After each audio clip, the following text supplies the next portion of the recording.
Welcome to Jeremy Pryor's podcast, or what I like to call Jeremy Pryor Unfiltered. I'm his daughter and producer, Kelsey Gall, and we are excited to bring you seasons of content all the way from Tolkien to theology, from business to family. If you like to contemplate deep philosophical ideas across a wide range of topics, you've come to the right place. Make sure you give us a follow so you don't miss out on future episodes.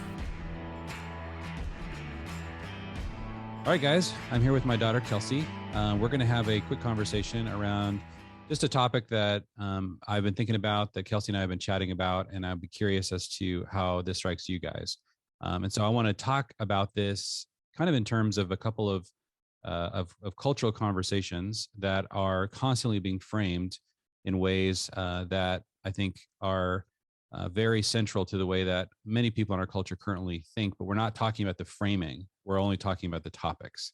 So I want to show how these topics can look and seem very different depending on the framing. And so this particular article, it's on my Substack. It's called Are Mansplaining and Maximizing Privilege Skills of a Good Father?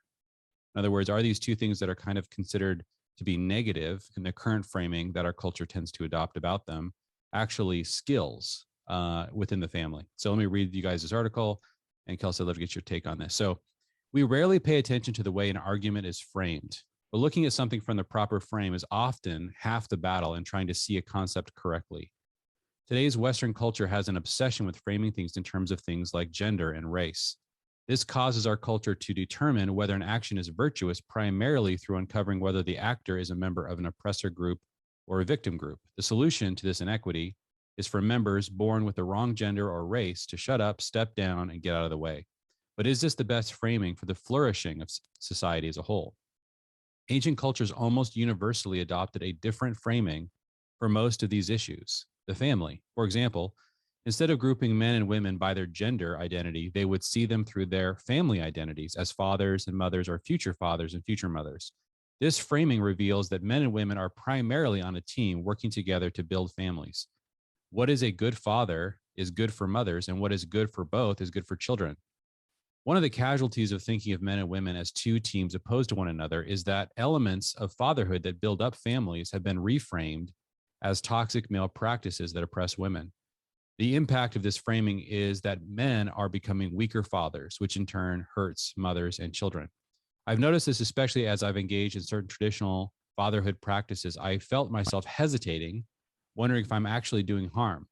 But what I quickly realized is this: if the proper frame is that I'm a man oppressing women, perhaps I should reconsider these practices. But when I frame these same practices in terms of my role as a father building a family, these same practices become not only normal, but essential. Here's a couple examples. Mansplaining. This refers to the tendency that men have to interject explanations in the midst of a conversation, and it's being framed as condescending, especially when women are in the conversation. But before we condemn this practice, let's first ask why men tend to do this so often that it has become a cultural meme. The obvious answer from a family frame is because they are likely either a father or a future father. An essential skill of fatherhood is to constantly explain things to children. Before schools existed, the main way children were educated was by the endless string of explanations coming from their father. Personally, I struggled with this skill. I had a fatherhood mentor who corrected me for not mansplaining enough. Each of my kids were spending a day per week with me, and as we drove in the car, I'd find myself lost in thought. I'm an internal processor. My mentor told me that I had to verbalize my processing. When you turn left, say out loud, I'm turning left because, and just explain, constantly explain what's happening in your head. In other words, learn to mansplain. He mansplained to me that my kids feed on the constant impulsive explanations of their father. The Journal of Applied Developmental Psychology published this discovery that a father's constant verbal processing is one of the primary variables in the language acquisition of their children. Can mansplaining be annoying and feel condescending at times? Of course. But a wise culture can step back and understand that this tendency exists to build up the family. This sometimes dense dad is practicing an essential part of his fatherhood. When the terms of mansplaining is embraced uncritically by a culture in a way that shames fathers, that man's family grows weaker. So men, embrace mansplaining. Do your best to avoid being annoying. But if the trade-off is between strong fathers and an occasional annoyance or weaker families, a wise culture will defend fatherhood for the sake of the children. So keep explaining. So do we want families to be strong? That brings up a second example, maximizing privilege. Do you believe that it's good for a father to maximize his privilege? Abraham did. Chapter after chapter in Genesis about the life of Abraham, Isaac, and Jacob tells the story of fathers in a family line trying to figure out how to maximize the blessing they receive from God so that their increasingly influential family could be a blessing to other families. As God said, through you, all the families on earth will be blessed. Maximizing your family privilege is hardwired into men because it's an essential part of good fatherhood. A wise dad wants his ceiling to be his children's floor. You are willing to sacrifice so much of your life so that your children and your grandchildren get to experience a greater amount of spiritual, relational, intellectual, physical, and financial abundance than you experienced. This is fatherhood 101. But here's the framing problem at work again. Is privilege something that one race has at the expense of another race? In that framing, it would seem that maximizing one's privilege is actually a racial question and not a family question. Maximizing privilege only if you are a member of an oppressed race, and minimizing your privilege if your children are born with the wrong skin color. Not only is this idea racist, but making this the primary framing is actually anti-family. If this is the main way to view privilege, what it seems you should do if your kids are members of the wrong race is to ensure that your floor is their ceiling. But is this the best framing from which to view privilege? Again, ancient culture saw accumulating advantages primarily from the framing of the multi-generational family. Growing the amount of goodwill your family can utilize to further the family is a basic duty of every father, regardless of what race he happens to be part of. The Bible adopts this frame and adds to it the gospel message that family blessing exists to be a blessing to other families. Gain privilege as a means to bless others. So, Dad, never be ashamed of working to further your family. Blessing your family does not come at the expense of other families. If you're raising your family to be a blessing, then we want your family to have all the privileges possible. Grow your relational network. Introduce your kids to those you admire. Multiply your finances and pass down an inheritance. Develop your intellect and sharpen your mind. Above all, cultivate a deep walk with God and go on mission to bless others. We must become increasingly aware of how concepts are framed. Let's not someday find ourselves in a world where it's a bad thing to be a good father and a good thing to be a bad father. All right. So that's those are my thoughts, Kels. Any kind of reactions that you're having as you read that? Yeah, I feel like this is a very difficult conversation to have with lots of people nowadays because most of the time the conversation's happening around social media, which is inherently kind of polarizing when you talk about these things. So we don't ask these questions super often. So I think it's good to wrestle with them. I was thinking about kind of how this issue could be kind of a little flipped, and like, how does this affect, how would a woman look at these questions as well? Like the mansplaining and maximizing your privilege being like things that are generally looked down upon in our culture for a man, but might be healthy in a family dynamic. What is that for women? And one of the things I thought of is like, okay, so if a traditional, like a very traditional outlook on family would probably say that women should stay home with their kids and take care of their household. So even if you held that point of view, but your framing was because she's a woman and it's like a gender question, yeah, then women should stay at home whether they have kids or not. Right. Because that's a gender question. So if you are a woman, you should stay at home. But if you're framing it in the family context and you have kids in a household and things that you're doing that require attention full time from somebody, then moms should stay at home. Right. And I'm not saying one way or the other with that. I'm just saying like that putting that framing question on that conversation, I feel like is helpful too, because if you're saying that, if you're framing it as a gender issue, then either way, whether you say women should be in the workforce or women should stay at home, if you're framing it as a women thing, then it kind of disregards the season that your family could be in. So like me as a newlywed, doesn't make much sense for me to stay at home. It makes a lot of sense for me to work.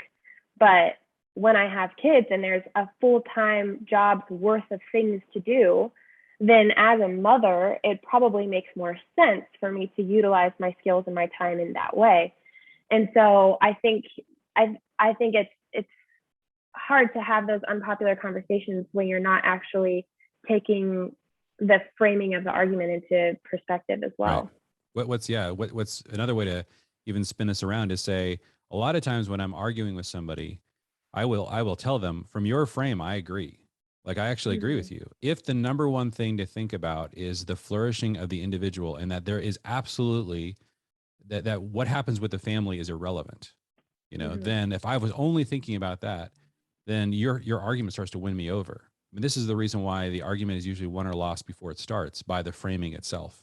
And that's why we have to and we have to admit, and this isn't really a way, and this whole discussion is not, a way of saying this is how you argue with people. Really what I'm saying is, have a discussion about the framing, like expose the framing and actually have honest conversations about that. And I think that the other side should be able to admit the same. Like, if you say, hey, if let's say we just happen to agree that the number one thing was what is best for families, and that even if it came at the sacrifice of the individual mother or the individual father, that if it made a stronger family, that's the frame. Would you see my argument? Would you see why I'm, now a lot of, again, I feel like if the individual framing was the proper framing, then I can often agree with them. And but I say, well, but let's talk about what the frame is. And this is the hidden sort of underbelly of most conversations that we're not having. This is why many arguments just miss each other like ships passing in the night. We're not actually talking on the same plane, and so you have to expose your frame.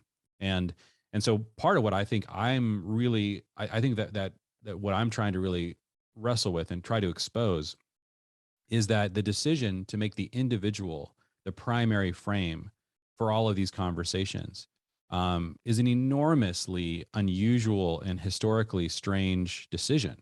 Like, to say that we know we live in the most hyper individualistic society in human history. So to assume that that's the right frame is very strange. That's kind of what I'm saying. To assume that the individual is the proper frame, and to then cede that ground immediately, and then to begin the conversation around that frame, I'm always like, whoa, we got to back up a step. Like, let's back up. What is this about? And what's interesting is, like, in topics like mansplaining, which is just kind of, I just use that as an example, not because it's a big deal. I don't think it's a big deal. I just think it's an interesting example of how all of society can almost immediately come to a consensus that that's a bad thing. And I think that from their framing, they're right. I mean, how annoying is it to have some guy just constantly explaining things, especially, to women, as if, in a way that's going to feel condescending. Like, yeah, of course, let's completely do away with that. Let's just shame all men from ever, impulsively doing that, and say that that's just bad. And that's a bad part of masculinity.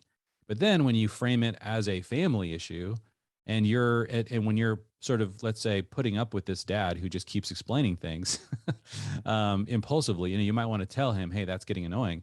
But to actually understand that this is a skill of fatherhood, and that this is really as important as the food he brings home to his children, is his ability to educate them and share his heart and his mind with them. That framing is so different. And so that's the tension I'm constantly feeling on these things. Yeah, I feel like the framing around most conversations, or the framing that's most adopted nowadays, is the individual frame.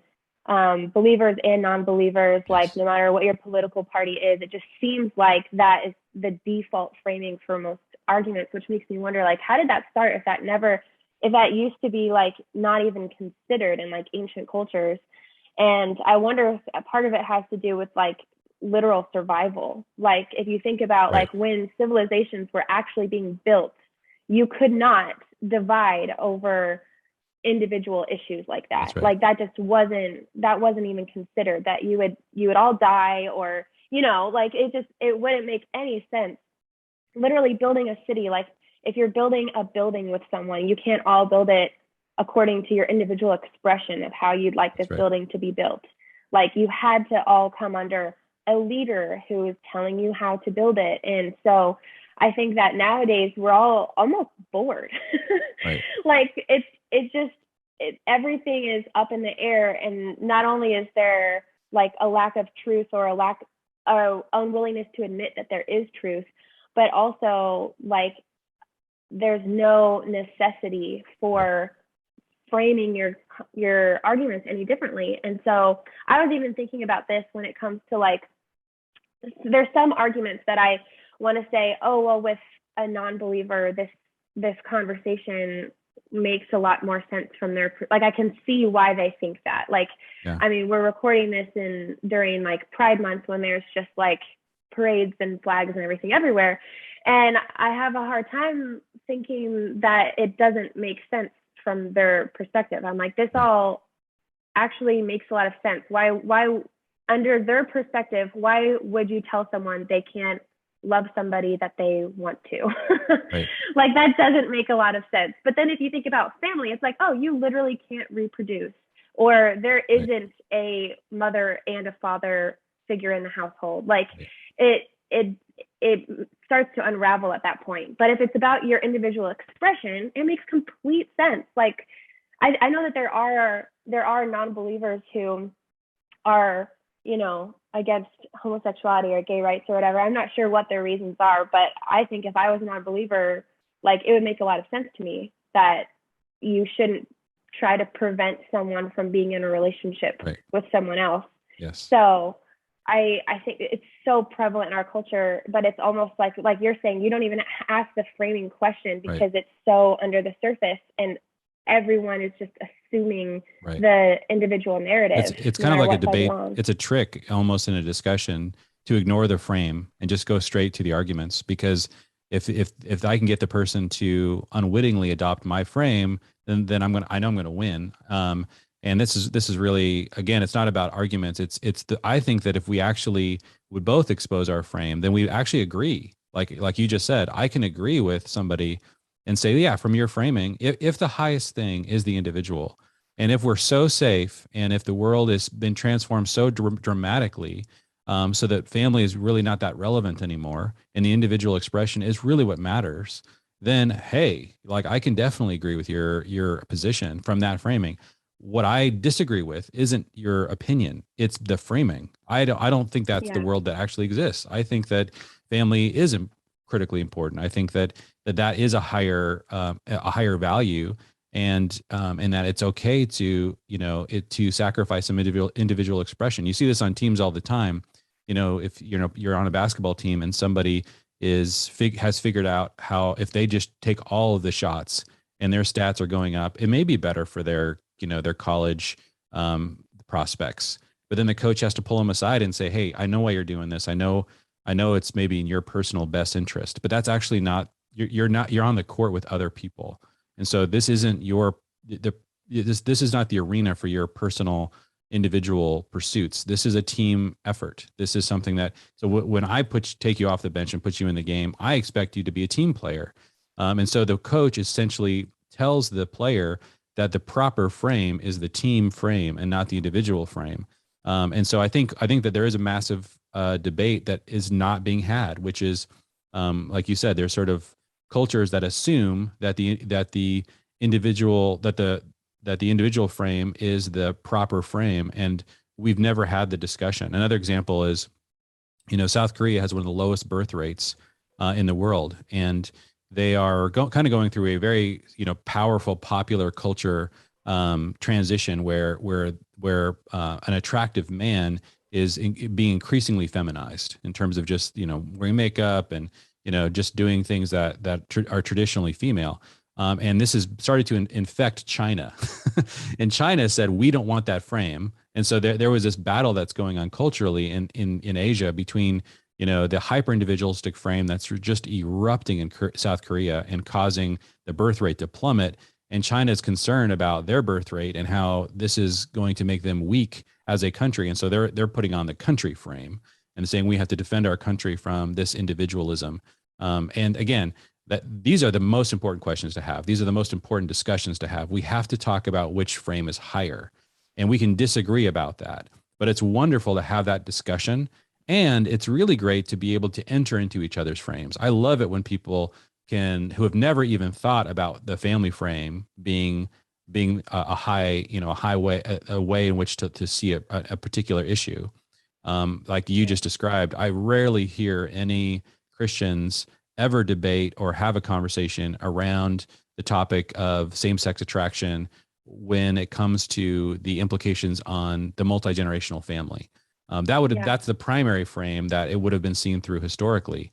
And I think it gives a lot of the reasons, the background why these things in countries, whether they believe the Bible or not, it's often discouraged and not embraced. And there's a very fair conversation to be had about is the family frame appropriate in that case or not. But that's the conversation to be had. Yeah, and it makes me wonder if it's like how you would have this conversation with a non-believer, like what the value of the family would be to them, because like, historically the value of the family, like I said, would predominantly be like survival and multiplication and things like that. And so in today's culture, if I'm having a conversation with a non-believer and I'm trying to convince them of my frame, or at least explain my frame to them, right, my biggest reason for that would be scripture, and that it's a thing that God established. And so like, this is what we live inside of and all that kind of stuff. And so I just wonder what value they would see to that. I can give you one example of that. Unhealthy family. Yeah. Go for it. So the framing that will oftentimes really resonate with secular people around this is what's best for the children. So, and so like, there's this guy, Warren Farrell, who's not a Christian. He wrote a book called The Boy Crisis. And he was on the board of the National Organization for Women, one of the most radical feminist organizations in the country, a huge promoter of feminism and female and women's rights. And he actually had a conversation with the board after serving on the board for years and years and years. He noticed that the way that they started, the movement began to denigrate men. And he said, I think this is hurting fathers and therefore hurting children. And so he asked them this question: if a study were to come out that were to say that children need men, and so it's important for us to publish that study and popularize it for the sake of the children, not for the sake of the men, but at least for the children. Could we promote the rights that are in the best interests of children, even if they might come at the expense of what's best for women? Being in the National Organization of Women, is this appropriate? And he was told, no, you cannot bring that frame into this discussion. We are only here for women's rights. And so he was like, okay, let me get this straight. So if it hurts children and helps women, and we objectively know this is worse for children, we're going to side with the women every time in this organization. He's like, I'm out of here. And then he wrote his book. And it's a fascinating story because most people would not agree with that. Most people, regardless of their religious beliefs or their faith commitments, would say, look, we have to be honest about the impact of these decisions on children. And it's unfair to have the framing of what's best for individual women and individual children and individual men and ignore what's best for children. And so there's a movement, even in the UN, there was a movement in the last 20 years to write an international statement on the rights of children. And so this was hotly debated because what happens when you start to debate children's rights is nobody represents the children. It's a very difficult conversation. And so it's very rarely gets airtime. And when it comes into direct conflict with what's best for the individual self-expression of adult women and men, it tends to be the last thing. And so you can say, hey, and this is part of what I'm saying about the mansplaining thing. I'm not doing this because I think what we need is to fight for men's rights. I think that's a really weird framing when it comes to mansplaining. And so, but that's the frame in which we're thinking about this is what feels right for women or men more important. I'm saying that's not the right question. The question needs to be what's best for children.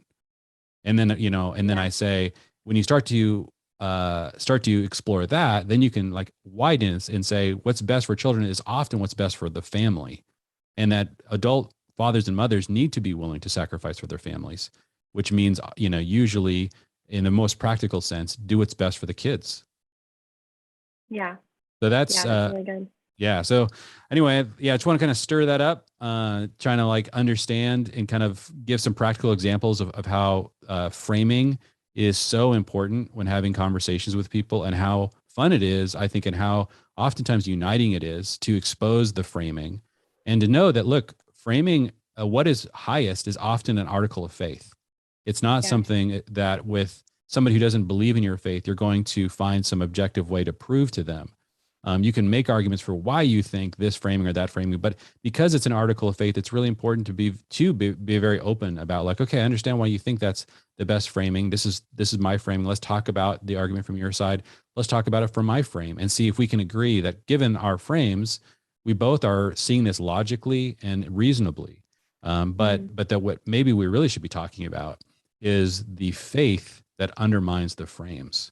And so to get the conversation into that level is oftentimes very, very helpful. So thanks, Kels, for having this conversation with me today. It's fun. Yeah, absolutely. Thank you for listening to Jeremy Pryor's podcast. Make sure you hit that follow button so you don't miss out on any future content. Follow Jeremy on Twitter and Instagram, as well as his Substack blog, all linked in the description. See you next time.